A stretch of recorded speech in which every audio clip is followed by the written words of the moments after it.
السلام علیکم ورحمۃ اللہ۔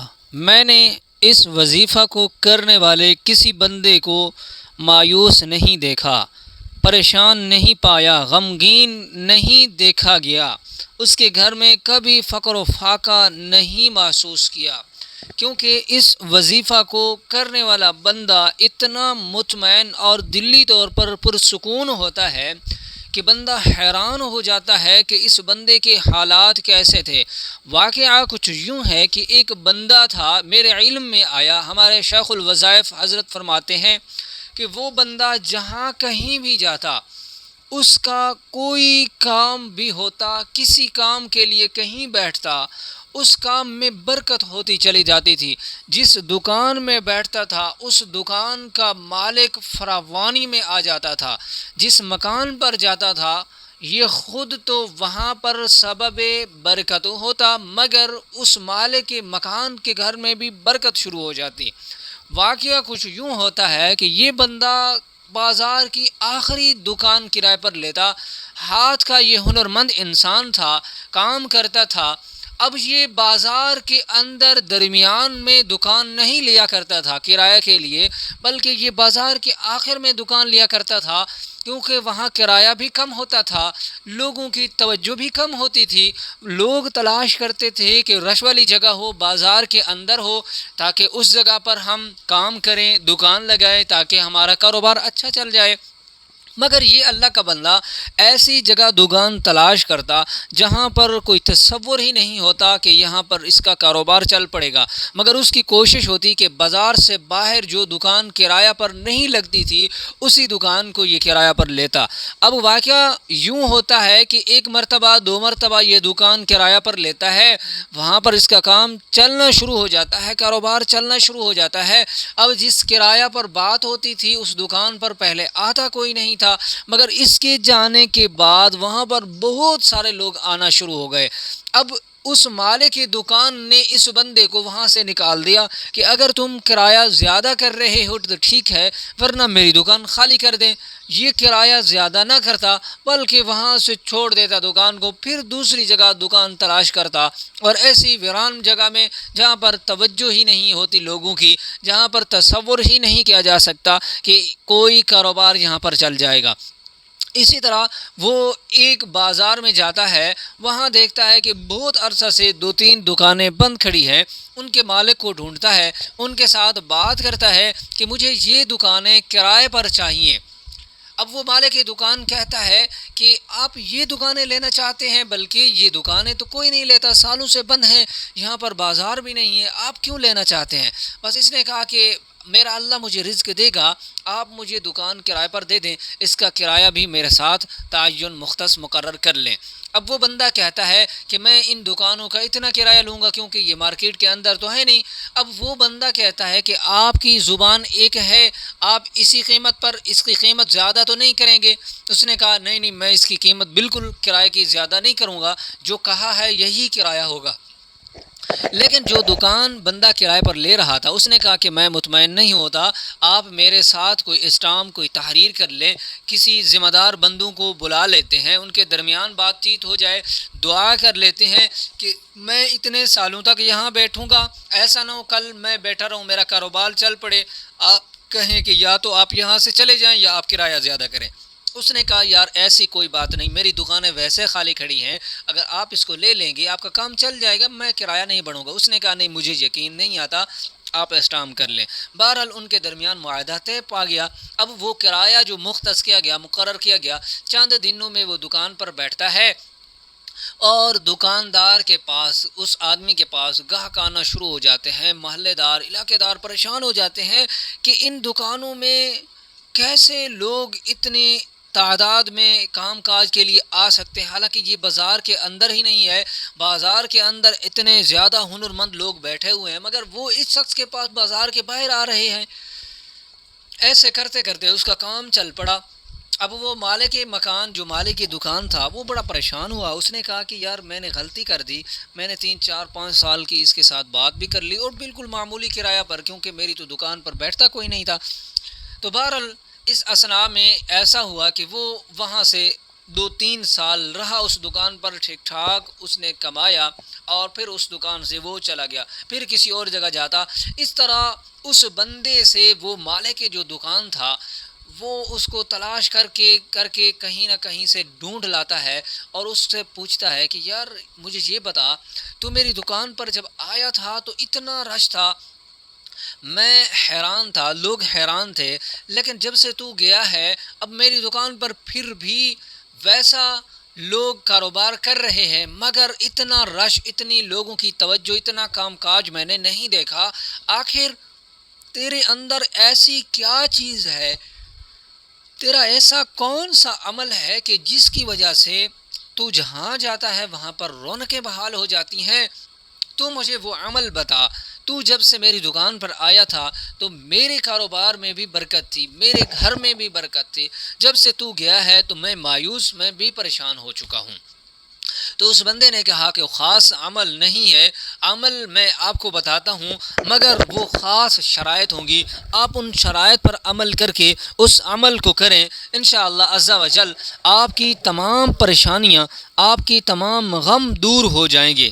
اب وہ مالک کی جو دکان تھا اس نے کہا ٹھیک ہے، میں جو آپ کہیں گے ان پر عمل کروں گا، آپ مجھے وہ عمل بتا دیں.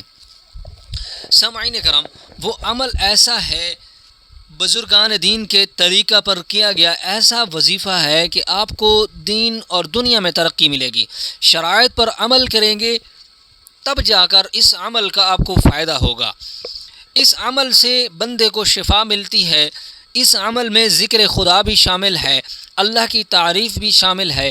عاجزوں کے لیے، لاچاروں کے لیے یہ عمل پناہ گاہ ہے، اور اہل توحید کے لیے یہ عمل نجات کی راہ ہے، اہل اشتیاق کا سرور ہے، اہل محبت کا نور ہے، آگ سے پناہ اور نجات ہے، سراپا نور ہے، آغاز سب امور ہے، غیر اللہ سے استغنا یہ عمل کرتا ہے، عارفوں کا تاج ہے، اصلاح کا چراغ ہے، دعائے مغفرت ہے، برکت ہی برکت ہے اس عمل میں، عزت ہی عزت ہے.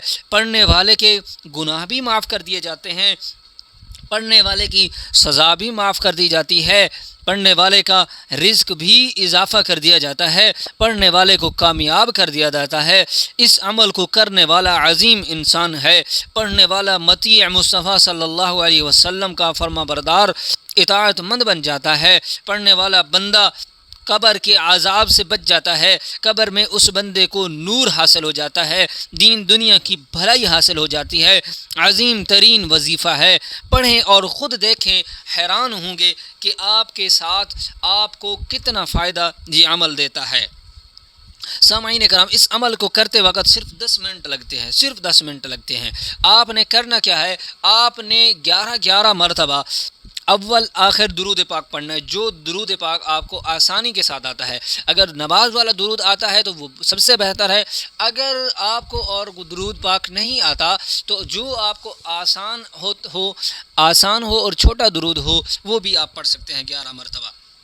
پھر اس کے بعد 787 مرتبہ اس آیت کو آپ نے پڑھنا ہے.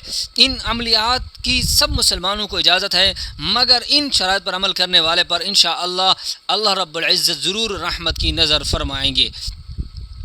سب سے پہلی شرط، نماز 5 وقت پڑھنا، مسواک کا استعمال، صدقہ کم از کم مہینہ میں 1 بار کرنا ہوگا. کوئی بھی وظیفہ پڑھنے سے پہلے 300 مرتبہ سورۃ اخلاص پڑھیں، اس کا ثواب امت مسلمہ کو پہنچا دیں. عمل کرنے والا اپنے والدین کو فاتحہ کرے، زندہ ہوں تو چاہے مردہ، ثواب ان کے نامہ اعمال میں پہنچ جاتا ہے. اگر ہو سکے تو 2 رکعت نفل توبہ کی نیت سے پڑھ لیا کریں، جتنا ہو سکے سنت پر عمل کی کوشش کریں. سورہ اخلاص پڑھیں، سورہ فاتحہ، تاکہ برکات اور عنایات خاص حاصل ہوں. ہر حاجت کے لیے اس وظیفہ کو کر سکتے ہیں، غیر شرعی کاموں میں اس وظیفہ کو نہ کیجیے گا، نقصان ہوگا. آپ کوئی بھی عمل یہاں سے پڑھ کر اپنے دوستوں کو، رشتہ داروں کو بھی بتا سکتے ہیں، اس سے آپ کو مزید اجر ملے گا، آپ کے اندر برکات اور رحمتوں کا نزول ہوگا. سامعین کرام، جب سورج طلوع ہو رہا ہو تو 300 مرتبہ درود شریف پڑھ لیں، لیکن 300 مرتبہ زیادہ ہے. آپ سورج طلوع ہونے کے بعد 11 مرتبہ درود پاک پڑھ کر 300 مرتبہ اس آیت بسم اللہ الرحمن الرحیم کو پڑھنا ہے۔ لگاتار آپ نے 21 دن تک پڑھنا ہے، ہمیشہ باوضو رہنا ہے، اس عمل کے دوران مکمل توجہ اور دھیان کے ساتھ پڑھنا ہے۔ آپ اس کے کرشمات سے حیران ہوں گے، دولت بارش کی طرح برسے گی۔ یہ عمل آزمودہ ہے، پتھر پر لکیر ہے، لیکن کبھی ناغہ نہ ہو۔ اگر آپ کشف حاصل کرنا چاہتے ہیں کہ مجھے غیب کے علم کا جو ہونے والا ہوتا ہے مستقبل میں اس کا علم ہو جائے، اس کا کچھ نہ کچھ ادراک ہو جائے، جو بات ہونے والی ہوگی قبل از وقت آپ کو معلوم ہو جائے گی، اس عمل سے حیرت انگیز انکشاف اور غیب کی عجیب باتوں کا مشاہدہ ہوگا، خفیہ پر اسرار سے آگاہی ہوگی۔ نماز فجر کے بعد روزانہ آپ نے بسم اللہ کو 150 مرتبہ پڑھنا ہے، اول آخر 3 مرتبہ درود پاک پڑھنا ہے۔ 40 دن تک اس عمل کو آپ کریں اور وقت اور جگہ ایک ہونی چاہیے۔ انشاءاللہ عز و جل آپ کو ضرور کشف ہوگا، مستقبل میں ہونے والے تمام واقعات کا آپ کو ادراک ہو جائے گا، انشاءاللہ اللہ چاہے گا ضرور ہوگا۔ اور تیسرا جو عمل ہے، یہ عمل بڑا ہی مؤثر ہے۔ بسم اللہ میں اسم اعظم مخفی ہے، اسم اعظم چھپا ہوا ہے۔ اس عمل سے آنکھوں میں تسخیر کی قوت پیدا ہوتی ہے، آنکھوں کے کشش بڑھ جاتی ہے۔ جس طرف چند لمحے نگاہ جما کر دیکھو گے انشاءاللہ عز و جل مقناطیس کی طرح کھینچ آئے گا۔ جو خیال دل میں جمع کرو گے ویسا ہی عمل ہوگا۔ عمل کرنے سے اس کی افادیت کے جوہر سے آشکار ہوں گے۔ صبح طلوع کے سورج کے وقت جب سورج نکل رہا ہو تو نگاہیں سورج پر جمائیں، آنکھیں نہ جھپکائیں، 100 بار بسم اللہ الرحمن الرحیم کا ورد کریں۔ چند دن تو سورج کے کناروں سے روشنی متحرک ادھر ادھر اوپر نیچے ہوگی، پھر ساکن ہو جائے گی اور آپ کی آنکھوں میں عجیب کشش ہوگی۔ عمل میں 4 سے 5 منٹ لگتے ہیں، لگاتار پابندی کریں، ایک دن بھی ناغہ نہ کریں۔ انشاءاللہ عز و جل آپ دیکھیں گے کہ آپ کو پراسرار طور پر ایسی روحانی قوت حاصل ہوگی، ایسی روحانی بصیرت حاصل ہوگی کہ انشاءاللہ آپ اس عمل کو کرتے جائیں گے اور آپ دعائیں دیتے جائیں گے۔ اس عمل کی تسخیر کو آپ دیکھیں گے۔ یہ 4 وظائف میں نے آپ کو بتائے ہیں، ان وظائف پر ضرور عمل کریں۔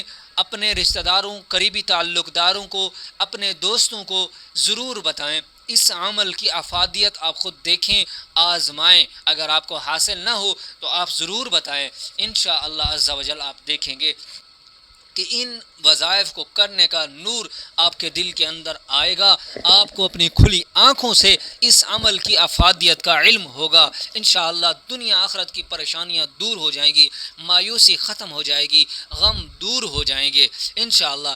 اور میں امید کرتا ہوں کہ اس عمل کو کرتے وقت آپ مجھے بھی دعاؤں میں ضرور یاد رکھیے گا، اور دعا ہے اللہ رب العزت میری اور آپ کی تمام دنیاوی اور اخروی پریشانیوں کو دور فرما دے، اپنی پناہ نصیب فرما دے، غیر اللہ کے راستے پر نہ چلنے کی توفیق عطا فرما دے، توبہ استغفار کرنے کی توفیق عطا فرما دے۔ السلام علیکم ورحمۃ اللہ۔